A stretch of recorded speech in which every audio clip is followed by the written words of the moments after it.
Imagine this. You and your partner sit down at the kitchen table. You both want to save money, plan trips, maybe buy a house one day. But every time you bring up money, the conversation turns into stress or silence. Why? Is talking about money with the person you love so difficult? And what if I told you there's a simple step-by-step way to make budgeting for couples not only easy, but actually fun? Stay with me, because by the end of this video, you'll have a roadmap that could save you thousands of dollars and a lot of arguments. Number 1. Why couples struggle with money. The biggest reason couples fight about money isn't the money itself. It's the lack of clarity. One person thinks saving is the priority. The other thinks enjoying life today matters more. Without a plan, small disagreements can snowball into major conflicts. For example, one partner buys a new phone without checking in, while the other is worried about paying rent.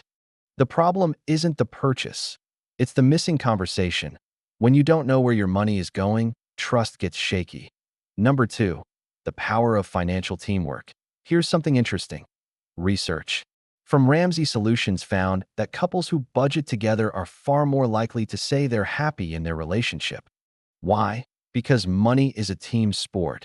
Think of it like rowing a boat. If one person rows left and the other rows right, you spin in circles. But when you row together, you move forward. Couples who share financial goals don't just save more. They actually grow closer. For example, planning a vacation together can turn into a shared project where both people contribute to making it happen. Number 3. Start with the money talk. Before you even touch a spreadsheet or an app, sit down and talk. Be honest about your income, debts, and money habits. This part can feel awkward, but think of it like turning on the lights in a dark room. Suddenly, you can see clearly. One partner might have student loans, the other might have a credit card balance. Instead of hiding these things, put them all on the table. A couple I know found out that one of them had nearly $10,000 in credit card debt. They were shocked at first, but by facing it together, they built a plan and paid it off in 3 years. Number 4. Set shared goals that excite you. Budgeting only works when it connects to something meaningful. If you just say, let's save money, it feels boring and restrictive. But if you say, let's save $300 a month so we can take a trip to Italy next year, suddenly it's exciting. Goals can be short-term like a vacation, medium-term like buying a car, or long-term like retirement. Here's a tip. Write down 3 goals you both agree on and put them somewhere visible. When your goals feel real, your budget becomes a tool, not a punishment. Number 5. Choose your budgeting method. There's no one-size-fits-all approach. Here are a few simple methods couples can use. The first is the 50-30-20 rule. You spend 50% of income on needs like rent, 30% on wants like eating out, and 20% on savings or debt. The second is the envelope system.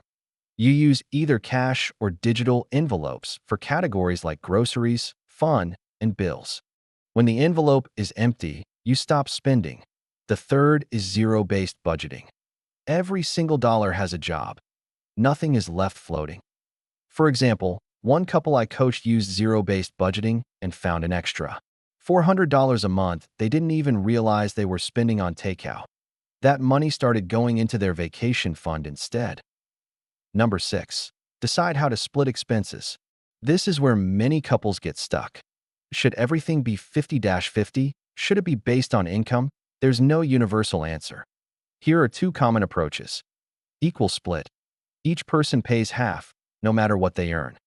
Proportional split. Each person contributes based on their income. If one earns 60% of the household income, they cover 60% of expenses. For example, imagine one partner earns $3,000 a month and the other earns $2,000. Together, they pay $2,000 in bills. With a proportional split, the higher earner pays $1,200 and the other pays $800.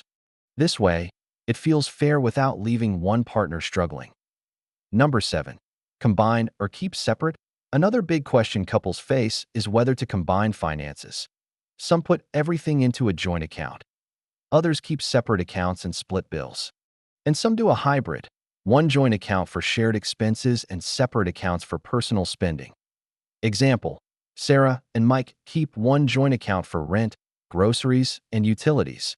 Each also has a personal account for hobbies or small splurges.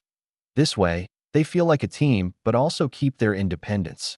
The key is not which method you choose, but that you agree on it together. Number 8. Use tools to make it simple. Don't rely on memory or scraps of paper. Budgeting apps like Mint and NAB, you need a budget, or every dollar can link to your accounts and track spending automatically. If you prefer, even a shared Google Sheet works. The point is to make the process simple and transparent. One couple I know set up a weekly 10-minute money date where they check their budget over coffee.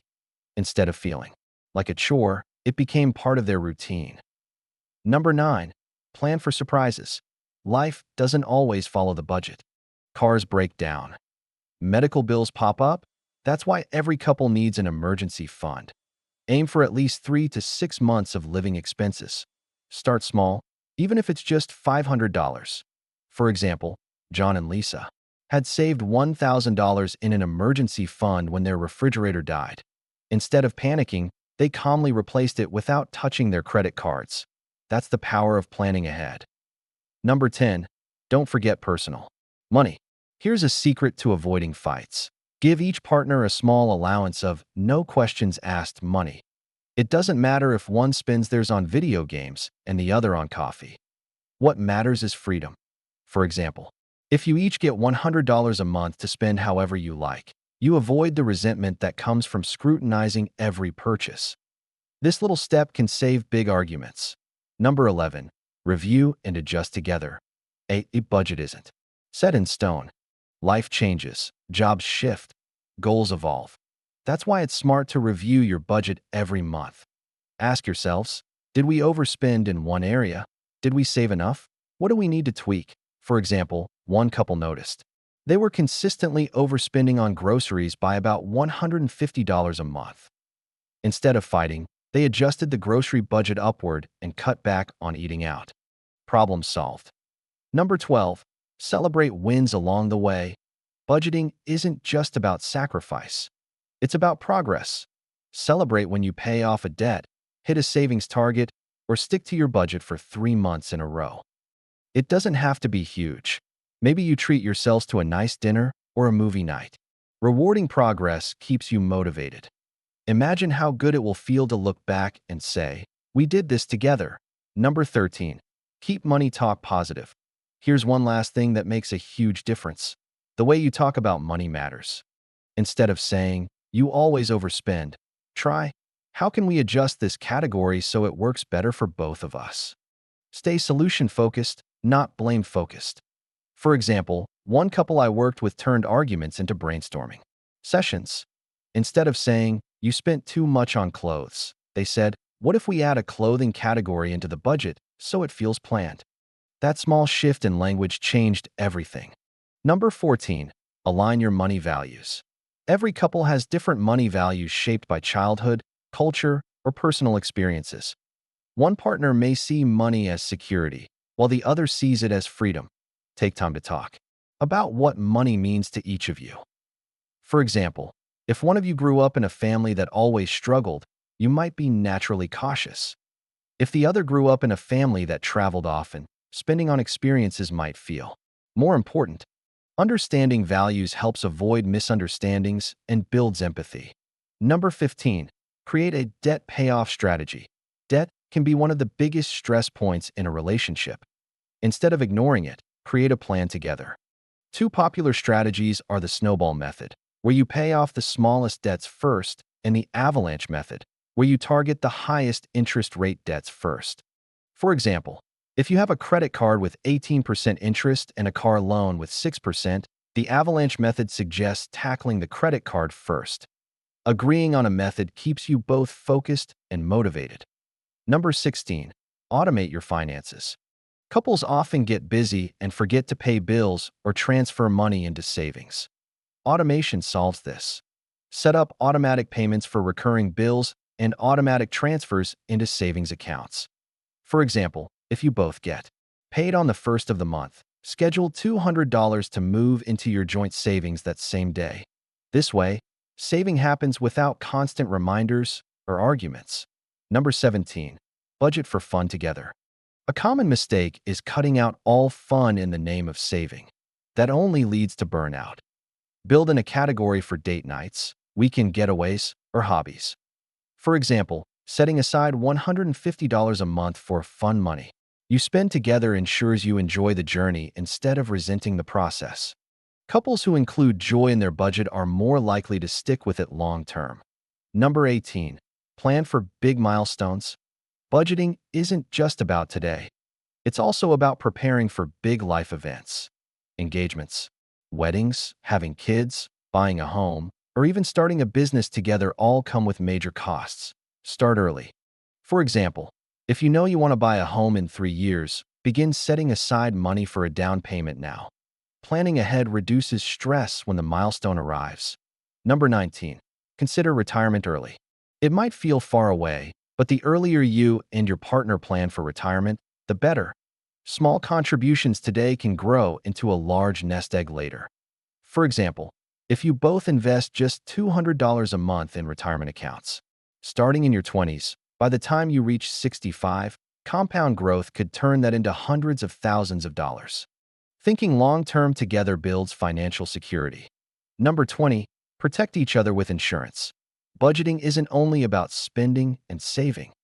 It's also about protection. Having health insurance, life insurance, or even renter's insurance shields your finances from unexpected blows. For example, if one partner suddenly faces a medical emergency, the right coverage can prevent debt from piling up. Protecting each other with insurance is a sign of commitment and planning for the future. Number 21. Schedule financial check-ins. One conversation isn't enough. Make money talks a regular habit. Monthly or quarterly check-ins work well. These are short meetings where you update goals, check progress, and discuss any new expenses. For example, you might realize your grocery costs are rising or that it's time to save for holiday gifts. Regular check-ins keep your budget alive and relevant. Number 22. Keep financial secrets off the table. One of the most damaging issues in relationships is financial infidelity. Hiding purchases, secret credit cards, or loans. It erodes trust faster than almost anything. Agree as a couple to be fully transparent. For example, if you want to buy something big, bring it up before making the purchase. Openness creates safety and prevents small secrets from becoming big betrayals. We've walked through why couples struggle with money, how to set goals, pick a budget system, split expenses fairly, and even celebrate wins. But here's the real secret. Budgeting for couples isn't really about money. It's about trust, teamwork, and building a life you both want. When you master this, you're not just controlling dollars. You're strengthening your relationship. So here's my question for you. If you and your partner had an extra $500 a month freed up by budgeting, what would you spend it on? A trip, debt payoff, or maybe something else entirely? I'd love to know.